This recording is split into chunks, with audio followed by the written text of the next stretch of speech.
Senior నటి Pushpalatha కన్నుమూత. Senior నటుడు AVM Rajan సతీమణి నటి పుష్పలత 87 సంవత్సరాల వయసులో చెన్నైలో కన్నుమూశారు. స్థానిక టీనగర్ తిరుమల పిల్లై రోడ్లో నివాసం ఉంటున్న ఆమె వృద్ధాప్యం కారణంగా శ్వాస పీల్చడంలో సమస్యలు తలెత్తడంతో నగరంలోని ఓ ప్రైవేట్ ఆసుపత్రిలో చికిత్స పొందుతూ మంగళవారం సాయంత్రం తుది శ్వాస విడిచినట్లు ఆమె కుటుంబ సభ్యులు వెల్లడించారు. 1958లో వచ్చిన సింగోటై సింగం అనే చిత్రంతో వెండితెరకు పరిచయమయ్యారు. 1961లో కొంగాటు తంగం అనే చిత్రంతో హీరోయిన్గా పరిచయమై ఎంజి రామచంద్రన్, శివాజీ గణేశన్, ఎంఎస్ రాజేంద్రన్ వంటి అగ్ర నటుల సరసన ఆమె నటించారు. నాను ఒరు పెన్ అనే చిత్రంలో నటుడు ఏవిఎం రాజన్తో నటించారు. ఆ తర్వాత ఆయనను ప్రేమించి పెళ్లి చేసుకున్నారు. వీరికి 2 సంతానం.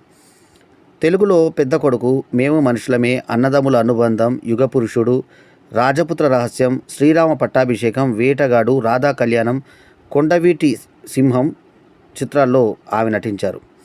ఏవిఎం సంస్థ నిర్మించిన రాము చిత్రంలో ఎన్టీఆర్ సరసన నటించారు. 1963లో మై బీ లక్కీ హూ అనే హిందీ చిత్రంలో, నర్స్ అనే మలయాళ చిత్రంలోనూ ఆమె నటించారు.